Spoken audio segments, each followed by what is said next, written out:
લગાડશો ને બધા નારા તો લાગવા જ જોઈએ આપણી સભામાં। જય જવાન, જય જવાન। ધન્યવાદ।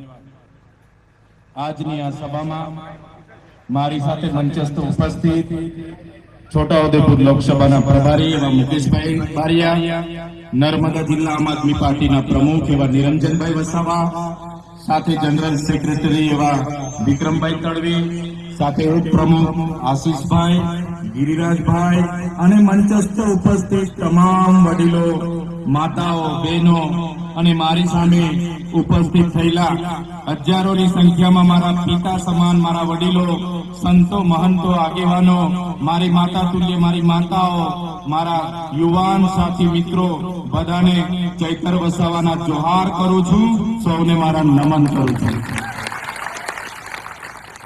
હમણાં થોડા દિવસથી હું મીડિયામાં જોઉં છું, લોકસભાના સદનમાં જે મનરેગા હતી એ મનરેગા યોજનાનું નામ બદલી કાઢવામાં આવ્યું છે। જાણો છો ને બધા, આ ભાજપની સરકારે એમણે કરેલા કૌભાંડોને છુપાવવા માટે, એમના નેતાઓએ કરેલા ભ્રષ્ટાચારને છુપાવવા માટે મનરેગા યોજનાનું નામ બદલવા માટે એક બિલ મંજૂર કર્યું અને બિલ લોકસભાના સદનમાં પાસ કરવામાં આવ્યું છે। ત્યારે આ ભાજપની સરકારને અમે આ મંચ પરથી કહેવા માંગીએ છીએ, મનરેગાનું નામ બદલવાથી તમારા બધા કૌભાંડો અમે ભૂલવાના નથી, એ ભ્રષ્ટાચારીઓને અમે છોડવાના નથી। આ નામ બદલનારી આ સરકાર તમે જોઈ લો, મનરેગાનું નામ જી રામજી, ભગવાન રામના નામે નાખ્યું। જી રામજી, અમારા વડીલો, અમારા સંતો, અમારા મહંતોએ અમને કીધું રામજી તો આપણા હૈયે વસે છે, છતાં આ ભાજપની સરકાર ભગવાન રામને પણ એમના કૌભાંડો છુપાવવા માટે ઉપયોગ કરે છે, એ સરકારને જાકારો આપવાનો છે। હવે આપણે શું બોલવાનું? આપણે મનરેગાના કૌભાંડ, મનરેગાના કૌભાંડ, મનરેગાના ભ્રષ્ટાચાર આવું બોલતા હતા। હવે એવું ના બોલે, કેમ કે ભાજપ વાળાને શરમ આવે, એટલે હવે જી રામજી નામ રાખ્યું, એટલે હવે આપણાથી જી રામજીના કૌભાંડ એવું બોલાય ના બોલાય? જી રામજીના કૌભાંડ આપણાથી બોલાય ના બોલાય? જી રામજીના ભ્રષ્ટાચારીઓ આપણાથી બોલાય ના બોલાય? એટલે આ નામ બદલવાની આ સરકારની જે આવડત છે, એ સરકારને ઘડીકમાં નામ બદલે, ઘડીકમાં મંત્રીમંડળ બદલે, પણ આ મંચ પરથી હું કહેવા માંગુ છું, આ મંચ પરથી હું કહેવા માંગુ છું, વડીલો, મારી માતાઓ, મારા યુવાનો, જો તમારો સહકાર આ જ રીતે અમને મળતો રહ્યો તો 2027માં એમની સરકાર અમે બદલી નાખીશું।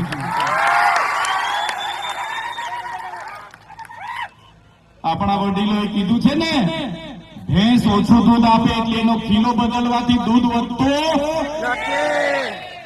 ભેંસ ઓછું દૂધ આપે, એના કિલા બદલીએ તો દૂધ વધતું, એટલે આપણે ભેંસ જ બદલી નાખવી પડે ને।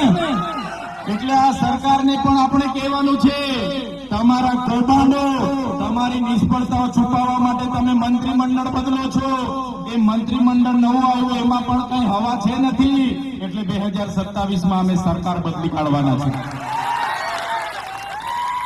અહીંયા બેઠેલા લોકોને ખબર છે, આગળ આ લોકોએ કીધું એમ, અગ્નિવીર, જ્ઞાન સહાયક, એક પેડ માગે નામ, આત્મનિર્ભર બનો, સ્વદેશી અપનાવો, ભલભલા નવા નામો લાવીને આવે છે આ સરકાર, રથયાત્રાઓ કાઢે છે। ત્યારે આજે આપણા વિસ્તારની હાલતની વાત કરું તમને, અહીંયા બેઠેલા કેટલાય વડીલો એવા છે, એમની પોતાની જમીનો આ નર્મદા ડેમમાં ગઈ છે। અહીંયા બેઠેલા કેટલાય વડીલો એવા છે જેમની જમીનો આ કરજણ ડેમમાં ગઈ છે। અહીંયા બેઠેલા કેટલાય વડીલો એવા છે જેમની જમીનો આ નર્મદાની મુખ્ય કેનાલમાં ગઈ છે। અહીંયા બેઠેલા કેટલાય લોકો એવા છે જેમની જમીનો સ્ટેચ્યુ ઓફ યુનિટીમાં ગઈ છે। અહીંયા બેઠેલા કેટલાય વડીલો મારી સામે એવા છે કે જેમની જમીનો વિયર ડેમમાં ગઈ છે। ત્યારે આપણે કઈ બોલતા નથી, આપણા નેતાઓ જ્યારે બારોબાર આ લોકોને ઠરાવો આપી દેતા હોય છે, ત્યારે આ આ લોકો ફરી આપણી જમીનો નેશનલ હાઈવે 56 માં લેવા માટે આવવાના છે. આપણી જમીનો હાઈ સ્પીડ કોરિડોર જે અંકલેશ્વરથી એકતાનગર આવે છે એમાં જમીનો લેવા માટે આવવાના છે. આ લોકો આપણી જમીનો સાપુતારાથી સ્ટેચ્યુ ઓફ યુનિટીના કોરિડોરમાં લેવા માટે આવવાના છે. મારા વડીલો, મારી માતાઓ, મારા યુવાનો, આ લોકોને આ મંચ પરથી આપણે કહી દેવાનું છે કે હવે અમે વિકાસના નામે 1 ઇંચ પણ જમીન આપવા તૈયાર નથી. અમે આટલી મોટી જમીનો આપીએ, અમારા ગામો ને ગામો ઉઠી ગયા, અમારો પરિવાર વિખરાઈ ગયો, અમારો સમાજ, અમારી સંસ્કૃતિ, અમારી પ્રકૃતિથી અમે છિન્ન ભિન્ન થઈ ગયા. કોઈ સાવલી રહી છે, કોઈ બધાઈ રહી છે, કોઈ સૌરાષ્ટ્રમાં ગયા, કોઈ કચ્છમાં ગયા, કોઈ દક્ષિણ ગુજરાતમાં છે. અને આજે નવી વસાહતોની હું વાત કરું, એમને નોકરી સામે નોકરી આપવાની વાત હતી, એને એક પરિવારમાંથી પણ આજે એક જણને નોકરી નથી મળી. એને જમીનો સામે જમીનો આપવાની વાત હતી, એમને પિયત જમીનો આપવામાં નથી આવી. એમને સિંચાઈનું પાણી મફત આપવાની વાત હતી, આ સરકારે સિંચાઈનું પાણી પણ નથી આપ્યું. એમને ખેતીવાડીની મફત વીજળી આપવાની વાત હતી, આ સરકારે એમને મફત વીજળી પણ નથી આપી. ત્યારે એ પવિત્ર ભૂમિ પરથી મારા ક્રાંતિકારી લોકોને કહેવા માંગુ છું, આ સરકાર એ ઉદ્યોગપતિઓની સરકાર છે. ત્યારે આવનારા દિવસોમાં સરકારને ઉકેલીને આપણે ભેગી દેવું પડશે. આપણી સામે આપણી બહેનોના ઝૂંપડા જયારે તોડતા હતા, અમે જયારે ડેડિયાપાડાથી અમારી દક્ષાબેનનો ફોન આવ્યો, રાતે ફોન આવ્યો, ચૈતરભાઈ 2 વાગે આવીને પોલીસ વાળા અમને ઘરમાં પૂરી દીધા છે, બુલડોઝરો લઈને આવ્યા છે, 700-800 પોલીસ છે, અને એક બાજુથી ઘરો તોડતા તોડતા 34 લોકોના ઘર તોડી નાખ્યા. બહેનો અમને ફોન કરે રડતા જઈને, અને અમે ત્યાં પહોંચવાના પ્રયાસો કર્યા. પોલીસ અધિકારીઓ અમને રસ્તે રોકી લીધા, કોર્ડન કર્યા, અમને લઈ જવાના પ્રયાસો થયા. ત્યારે એક કેવડિયાવાળી બહેનો બિચારાના ઘરો તોડી નાખ્યા. મારા સાથીઓ, જે લોકોએ ડેમમાં જમીનો આપી, જે લોકોએ વિયર ડેમમાં જમીનો આપી, જે લોકોને રોજગારીના નામે સ્ટેચ્યુ ઓફ યુનિટીમાં જમીનો આપી, આ લોકો સ્ટેચ્યુ ઓફ યુનિટીમાં રોજગારી આપીશું એમ કરીને જમીનો તો છીનવી લીધી, પણ રોજગારી ન મળીને આપણી બહેનો નાની દુકાનો ચલાવતી હતી, એ દુકાનો પર પણ બુલડોઝર ફેરવવામાં આવ્યું.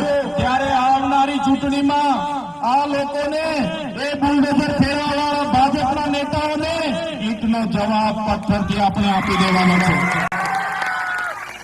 શું વાંક હતો કેવડિયાની બહેનોનો? શું વાંક હતો ગરુડેશ્વરના લોકોનો? એમણે જમીનો આપી એ વાંક, એમણે નર્મદામાં જમીનો આપી આપણો ગુનો છે? આપણે વિયર ડેમમાં જમીનો આપી આપણો ગુનો છે? આપણે સ્ટેચ્યુ ઓફ યુનિટીમાં જમીનો આપી આપણો ગુનો છે? તો પછી કેમ આપણી બહેનોના ઘરો તોડવામાં આવ્યા? આજ કેવડિયાના ટ્રાઇબલ મ્યુઝિયમની વાત કરે, મારા આદિવાસી સમાજના 2 યુવાનો, ગબાડાનો યુવાન મારો જયેશભાઈ તડવી અને બીજો એક યુવાન રાતે જમ્યા પછી બેસવા ગયા, પોતાના ગામના ડુંગર પર બેઠા હતા. એમને શું ખબર હતી કે બહારના લોકો આવીને એમને પકડીને મારી નાખશે? એ બંને યુવાનો એકને એક દીકરા હતા, પોતાના પરિવારના કમાનાર વ્યક્તિ હતા. બહારના કોન્ટ્રાક્ટરના માણસોએ એમને માર્યા, એમને બાંધી મૂક્યા. એટલો માર માર્યો, મારા ભાઈઓના આખા શરીર કાળા કાળા થઈ ગયા. એમની સરકારનો એક પણ નેતા એ પરિવાર સાથે નહોતો, પોલીસ એ પરિવાર સાથે નહોતી, અને અમારી પૂરી ટીમ સાથે દવાખાને ગયા. અને મરનાર દીકરાઓને ન્યાય મળવી જોઈએ, FIR થવી જોઈએ, એ વાત અમે કરી. અને બાદમાં પોલીસ અને સરકાર સક્રિય અને એક્શનમાં આવી. જો આપણા ભાઈઓને મારી નાખવામાં આવ્યા, એ પરિવાર જયારે અમારા ખભા પર હાથ મૂકીને રડતું હતું, ત્યારે એમનું દુઃખ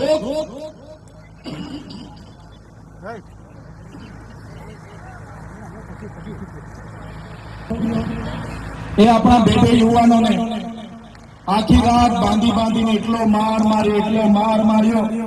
બંને યુવાનો અધમુઆ થઈ ગયા. એ પરિવારના લોકો પોલીસ વાળાને વિનંતી કરે કે ભાઈ અમારા છોકરાની કાર્યવાહી કરો. અહીંના ભાજપના ધારાસભ્યને, સાંસદને ફોન કર્યો,